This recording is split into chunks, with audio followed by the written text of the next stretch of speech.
The burning sensation was the first thing to register, a vicious, searing heat that felt like 1,000 angry wasps stinging my skin all at once. It was a sharp, chemical fire that stole the air from my lungs. Then came the smell, acrid and bitter, the scent of industrial cleaner and pure hatred. My beautiful white wedding dress, the one I had saved for months to afford, was darkening, melting, dissolving into a grotesque ruin against my body. The delicate lace my own mother had sewn onto the sleeves was now a blackened, sticky mess clinging to my arm. I heard a gasp ripple through the crowd, a collective intake of breath that was quickly followed by something far worse: laughter. It started as a single, cruel titter from my sister-in-law, Victoria, the woman standing before me with an empty crystal vial in her hand, her face a mask of triumphant glee. Her smile was as sharp and as cold as glass. Then her mother, Beatrice, joined in, a harsh, grating sound that echoed in the grand, sunlit garden. Soon, it felt like the entire wedding party, all of Damien's wealthy, impeccably dressed friends and family, were laughing at me. At the poor, black charity case who had dared to dream she could marry into their world, now writhing on the ground in a ruined dress, her skin screaming in agony. They didn't know the truth. They saw a librarian from the inner city, a woman with no connections and no money. They had no idea who my husband, their son and brother, truly was. And they certainly had no idea who I was about to become. They thought this was my end, my ultimate humiliation. They were wrong. This was their end. And as I lay there, my dignity scattered like shattered glass on the pristine lawn, I knew one thing for certain. You're going to want to hear how this ends, because the speech I was about to give them would cost them everything they had. Now, let me take you back to where it all began. My name is Alara, and this is the story of how I learned that true power isn't about the money you have, but the value you hold within yourself. 3 years ago, I met Damien in the most unassuming of places, the history section of the downtown public library where I worked. He was not the powerful chief executive officer of a global tech empire then, or at least, not to me. He was just a man in a simple gray sweater and worn jeans who asked for a book on ancient Roman aqueducts. He had a quiet intensity about him, a kindness in his eyes that seemed at odds with the sharp, intelligent way he spoke. We talked for an hour that first day, and then he came back the next day, and the day after that. He told me he was a freelance project manager, that he worked from home, that he enjoyed a simple life. I believed him. I had no reason not to. I loved him for his mind, for his gentle spirit, for the way he looked at me as if I were the only person in the world. I was a librarian, content with my small apartment, my books, and my quiet life. I wasn't looking for wealth or status. I was looking for a genuine connection, and I thought I had found it with him. For 2 years, we built a life together that was beautifully, perfectly normal. We cooked dinner together, took long walks in the park, and debated the merits of historical fiction versus contemporary biography. He never corrected my assumption about his job. He never hinted at the immense, almost incomprehensible fortune that was attached to his name. He wanted, he told me later, to be loved for who he was, not what he had. I understood that desire completely. It was the same thing I had always wanted. The first time I met his family, I felt a chill that had nothing to do with the autumn air. We drove to their estate, a sprawling mansion of stone and glass that looked more like a museum than a home. The gates were wrought iron, towering and ornate, and they parted before him like water. I suddenly felt small, out of place in my simple blue dress, the nicest one I owned. His mother, Beatrice, greeted us at the door. She was a tall, severe woman, draped in diamonds that glittered coldly under the chandelier. Her perfume was strong, sweet, and suffocating. She surveyed me from head to toe, her lips curling into a smile that never reached her eyes. "So, this is the librarian," she said, her voice dripping with a condescension so thick I could almost taste it. His father, Arthur, was a ghost in an expensive suit. He shook my hand with a grip as limp as a dead fish, his eyes already looking past me toward the stock market ticker playing silently on a massive television screen in the living room. He grunted a hello and then retreated into his study, leaving me to the mercy of the women. But it was his sister, Victoria, who was the true viper. She was younger than Damien, beautiful in a sharp, predatory way. She circled me like a shark, her questions designed as tiny, piercing attacks. A public library? How quaint. Do you enjoy working with the public? The pause was deliberate, her meaning clear. The public, she was referring to, were people like me, people who were not like them. I love my job, I said, trying to keep my voice steady. I believe everyone deserves access to knowledge, regardless of their background. Victoria let out a little laugh. Oh, of course. So very noble. Damien has always had a soft spot for charity cases. The dinner that night was an exercise in humiliation. Every comment was a backhanded insult. They asked about my family, and when I told them my father was a retired mechanic and my mother was a nurse, Beatrice sighed dramatically. Well, someone has to do those jobs. I suppose. They spoke about their recent trip to Monaco, their new yacht, a charity gala where a single table cost more than my annual salary.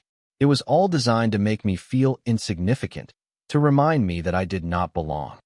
I looked to Damien, hoping he would step in, that he would defend me. But he just sat there, a tight, uncomfortable smile on his face.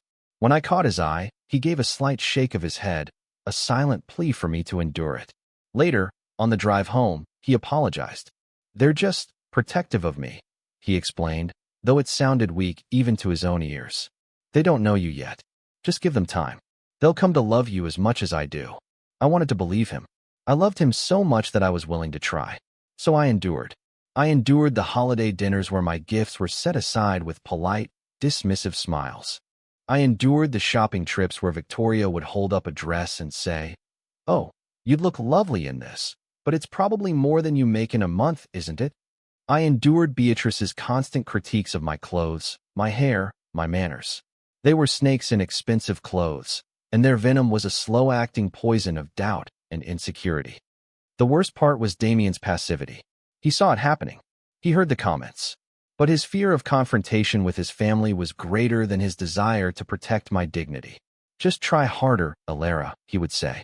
"Wear the dress they bought you. Laugh at their jokes. Once we're married, it will be different. They'll have to accept you then." His proposal was a moment of pure joy in a sea of anxiety. He took me back to the library where we first met, got down on one knee in the history aisle, and presented me with a simple, elegant ring. He promised me that our life together, our own family, would be our sanctuary. He promised that once I was his wife, he would never let them hurt me again. I chose to believe in that promise. I chose to believe that his love would be my shield. The wedding planning was a nightmare. Beatrice and Victoria hijacked everything. They insisted on the grandest venue, the most expensive caterer, a guest list filled with hundreds of people I had never met. My own small list of family and friends was treated as an afterthought. They scoffed at my choice of a simple, classic wedding dress. Calling it pathetically plain, they tried to pressure me into wearing one of their gaudy, designer creations. But on this one thing, I stood firm. The dress was from me, a symbol of my own identity, not theirs. It was my one small act of rebellion. The day of the wedding arrived, a bright, beautiful Saturday. The sun was shining. The sky was a brilliant blue, but a storm was brewing in the manicured gardens of the estate. From the moment I arrived, I felt the hostility. Beatrice looked at my dress with undisguised contempt. "If you insisted on wearing that thing, you could have at least accessorized properly," she sniffed, thrusting a heavy diamond necklace at me. I politely declined. Victoria followed me around all morning, a constant, whispering menace. "Enjoying your big day, Cinderella?" she purred. "You must be so proud. You finally landed him. The ultimate score." "I love your brother, Victoria," I said, my voice quiet but firm. "This has nothing to do with money." Her laughter was like ice down my spine. "Oh, darling, it always has to do with money. You just are not smart enough to realize you will never actually see any of it. We will make sure of that." The ceremony itself was a blur. I focused only on Damien, standing at the altar, his eyes filled with what I still believed was love. I held on to his hands, and for those few precious minutes, as we said our vows, the rest of the world melted away. I was his wife. He was my husband. I thought, naively, that the worst was over. I thought we had finally made it to our sanctuary. The reception began, and the atmosphere shifted from cold to openly hostile. I was standing near the towering, seven-tiered wedding cake, trying to find a friendly face in the crowd, when Victoria approached, flanked by her mother. This was it. The high-stakes setting for their final, cruel act. Well, well, well, Victoria began, her voice loud enough for everyone nearby to hear. The chatter around us began to die down as people turned to watch the impending drama. The little gold digger actually pulled it off. I have to hand it to you, Alara. You played the long game. Victoria, please, I whispered, my cheeks flushing with shame. Not here. Not today. Oh, this is the perfect place, Beatrice chimed in, her voice like steel. Everyone should know the truth about the woman my son was foolish enough to marry. A schemer from the gutter who trapped him. This was their false accusation, the pretext for what was to come. They were painting me as a villain, a trespasser in their pristine world. I looked desperately for Damien. He was across the lawn, trapped in a conversation with his father and some business associates. He could see what was happening.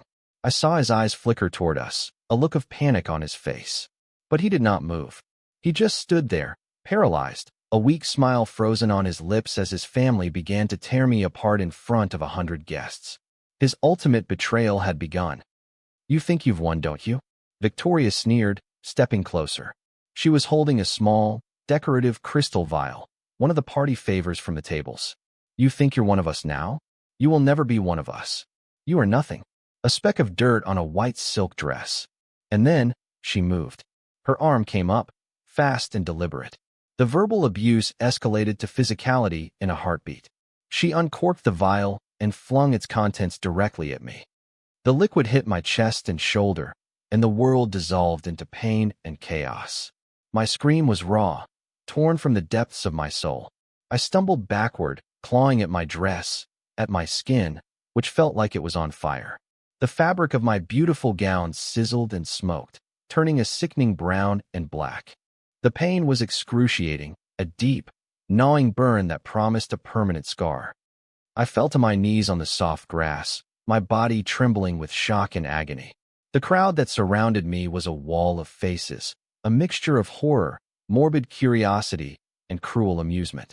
Phones were already out, their tiny lenses capturing my lowest moment, recording my degradation for the world to see.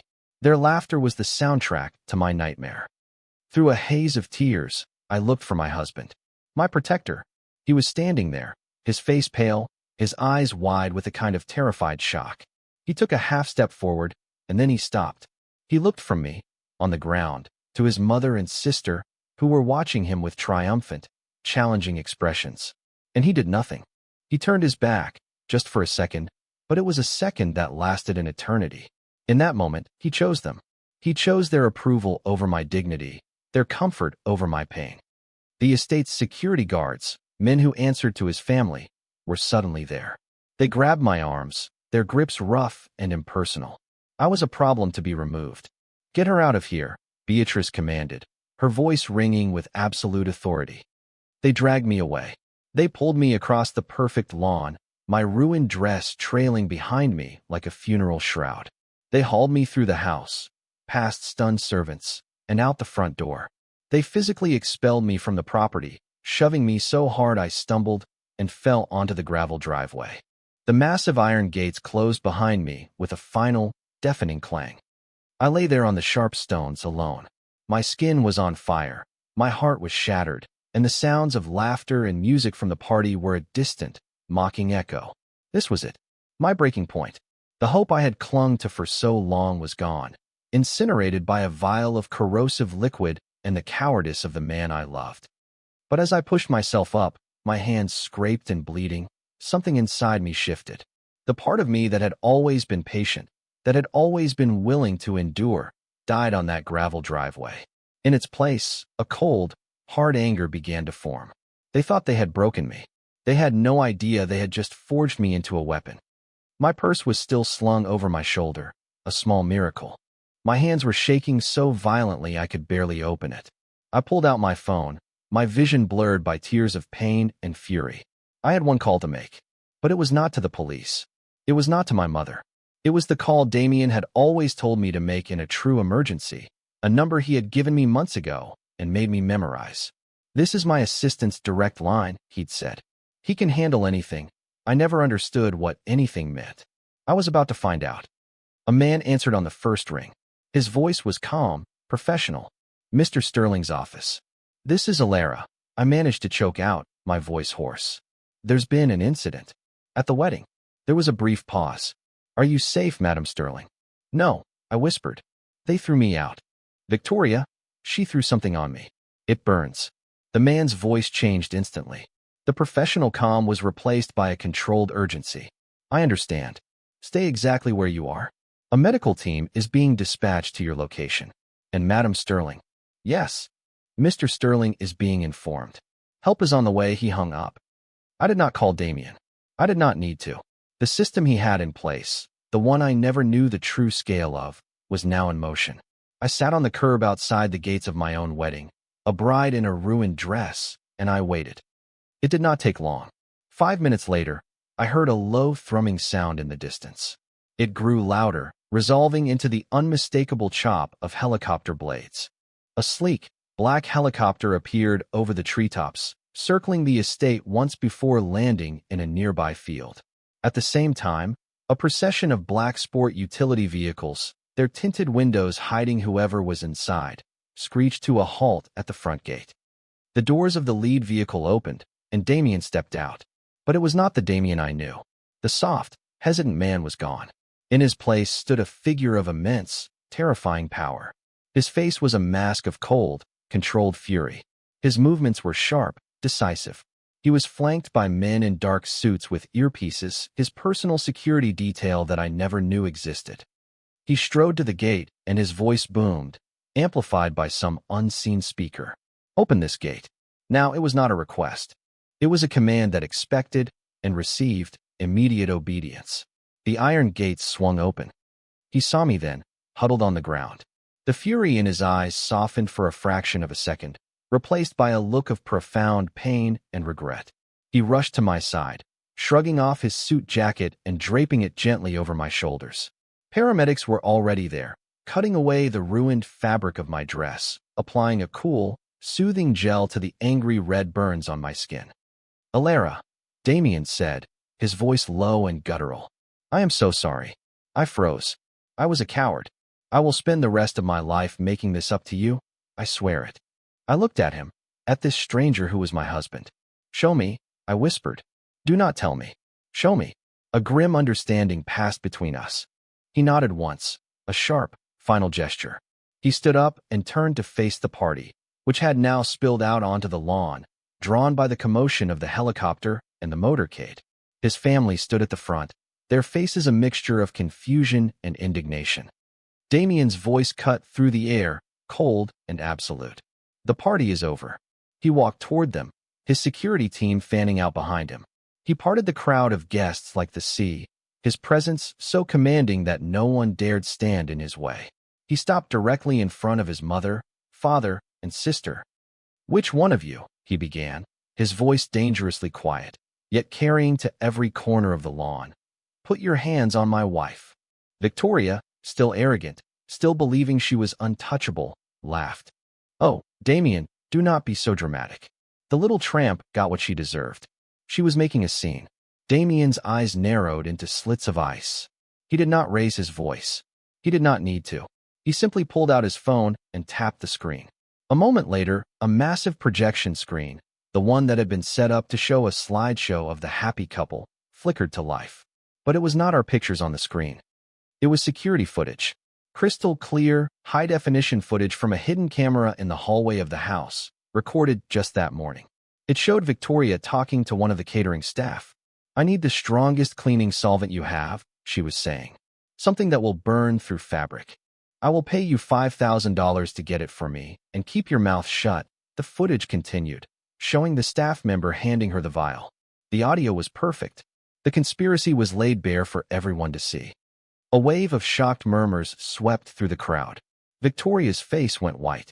Beatrice looked as if she had been slapped. That is premeditated assault, Victoria, Damien said, his voice flat and devoid of emotion. That is a felony. And you did it at my wedding. To my wife. He turned his gaze to his father. And you, father. You stood by and allowed this to happen. Arthur blustered. Now see here, son. This is a family matter. We do not air our dirty laundry in public. You are correct, Damien replied, his voice hardening. This is not a family matter. This is a business transaction. And you are all about to learn a very expensive lesson about your return on investment. He made a call, putting it on speaker for the entire assembly to hear. Michael, are we ready? Ready, Mr. Sterling, a voice replied. The leveraged buyout of Sterling Industries was triggered the moment your security code was entered. We have acquired a 51% controlling interest. The board has been notified. Your father and sister have been removed from their positions, effective immediately. Arthur Sterling swayed on his feet, his face turning a blotchy red. You can't do that. That is my company. It was your company, Damien corrected him coldly. It was the company my grandfather built and left to me in a trust you were supposed to manage. Instead, you leveraged it to the hilt to fund your lifestyle. I have just called in your debt. As of this moment, you are no longer the chief executive officer. You are unemployed. He looked at his mother. Beatrice, your charitable foundations, your social clubs, they are all funded by accounts tied to the company. Those accounts are now frozen. The house you were standing in? It was used as collateral on a business loan I personally guaranteed. I am foreclosing. You have 48 hours to vacate the premises. Beatrice let out a strangled cry. You would make your own mother homeless. You conspired to assault and humiliate my wife.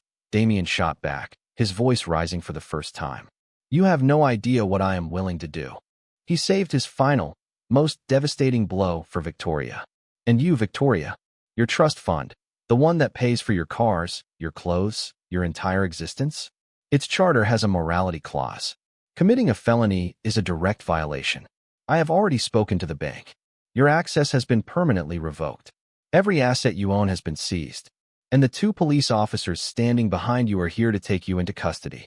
You will be charged with assault with a caustic substance. As if on cue, 2 uniformed officers stepped forward. Victoria screamed, a wild, cornered sound, and tried to run. The officers apprehended her easily. As they led her away in handcuffs, she looked at me, her eyes filled with a new kind of hatred, the hatred of the defeated. The crowd stood in stunned, absolute silence. In the span of 5 minutes, Damien had systematically dismantled his family's entire world. He had stripped them of their wealth, their power, and their social standing, all with a few phone calls. The CEO Groom's reaction had indeed shocked them all. He had revealed himself to be not just a member of a wealthy family, but the quiet, hidden source of all their power. A source they had foolishly, fatally angered. Damien turned to me. The paramedics had finished treating my arm, which was now bandaged. The burn was painful, but they assured me it was superficial and would heal with minimal scarring. The physical damage was temporary. The emotional damage was another story. He stood before me, his powerful facade crumbling, revealing the desperate, regretful man beneath. Alara, he began. I held up a hand, stopping him. It was my turn to speak. I walked toward him, my borrowed jacket wrapped around me, my head held high. You were right about one thing, Damien, I said, my voice clear and strong, carrying over the silent lawn. You were a coward. You stood there, and you watched them hurt me. You watched them humiliate me. You weighed my pain against your fear of their disapproval, and you chose fear. Tears welled in his eyes. I know, and I was wrong. Terribly wrong. Please, let me fix it. What you just did, I said, gesturing to his now destitute family. That was not for me. That was for your own pride. That was revenge. That was you showing them how powerful you are. Justice for me would have been you standing up, taking my hand, and saying, she is my wife. If you disrespect her, you disrespect me, and we are leaving. It would have been that simple. He had no answer. He just looked at me, his face a canvas of misery. I turned to face his mother and father, who were huddled together, looking utterly broken. And you, I said, my voice ringing with the authority I had just discovered within myself.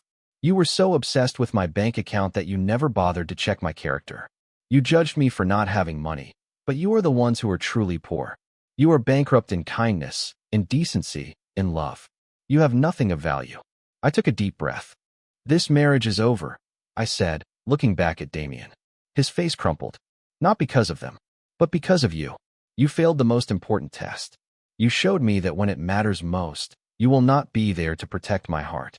And I cannot build a life on a foundation that weak. I turned and walked away.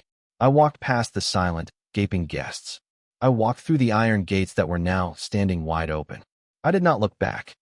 6 months passed. The divorce was quiet and swift. Damien did not contest it. He signed everything, giving me a settlement so generous it was life-altering. I accepted it, not as an apology, but as reparations. It was the price of his cowardice. The Sterling family's downfall was spectacular. Arthur and Beatrice lost everything. They were social pariahs, forced to live in a small, rented apartment. Victoria was convicted and served a short prison sentence, followed by a long period of probation.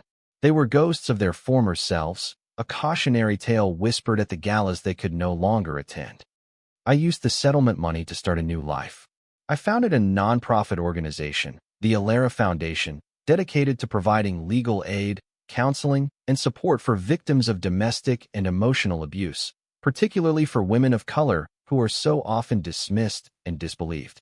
I found my purpose not in marrying power, but in creating it for others. I became the chief executive officer of my own life. One afternoon, I was leaving my office when I saw her. Victoria was working as a waitress at a small cafe down the street. She looked older, tired.